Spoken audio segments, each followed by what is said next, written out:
full sweet detailing point mark part 2 ngàyนี้យើងចាប់ដើមធ្វើការសម្អាតពីបាតខំទៅមុនចាគឺថានៅពេលដែលធ្វើការសម្អាតយើងមិនគ្រាន់តែបាញ់ទឹកហើយដុសឲ្យទៅស្អាតគឺរួចយើងត្រូវការដុសជាមួយនឹងប្រឡាំងដេះនិងផ្នែកផ្សេងៗទៀតដើម្បីលម្អទៅដល់ផ្នែកខាងខំឡានទាំងអស់យើងសម្អាតទៅលើស្នាមច្រេះស្នឹមដីក្រហមតែសម្បត្តិអត់មានប្រទឹកអាស៊ីតឬក៏ប្រូសូមជាតិកាត់ទេដោយសារតែយើងមានផលិតផល Bocare Pro សម្រាប់ដុសសម្អាតទៅលើបញ្ហាច្រេះស្នឹមទាំងអស់នឹងអញ្ចឹងវាសុវត្ថិភាព 100% អត់មានបញ្ហាឡើងច្រេះឬក៏ស្នឹមមកវិញថ្ងៃក្រោយឲ្យតែយើងអាសាលាសម្អាតបាត់ខំជាប្រចាំហ្នឹងហើយអញ្ចឹងឡានបាត់យើងគឺនៅស្អាតហើយនេះនៅពេលដែលយើងធ្វើការបាញ់សម្អាតទៅលើផ្នែកខាងខំនេះយើងដុសពីមួយផ្នែកទៅមួយផ្នែក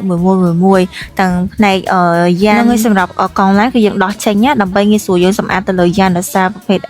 យ៉ានគឺវាឡើងច្រេះឡើងស្នឹមដែរអញ្ចឹងតោះដោះមកមិនសម្អាតចេញស្អាតអញ្ចឹងដោះស្រកកង់ស្រកអីទៀតអញ្ចឹងចំពោះដុំប្រាំងអីហ្នឹងគឺយើងដោះឲ្យសម្អាតហើយនេះគឺជា razor បន្ទាប់ពីធ្វើការសម្អាតលម្អិតរួចទោះវាមិនអាចដូចថ្មី100%ប៉ុន្តែប៉ុណ្្នឹងយកឲ្យមែនទេបងតោះពីសម្អាតបាត់ខំហើយយើងនឹងសម្អាតផ្នែកផ្សេងទៀតប៉ុន្តែបងប្អូនខមមិននៅខាងខមថាយើងនឹងសម្អាតខ្ញុំនឹងជានៅវីដេអូក្រោយទៀតបាយបាយ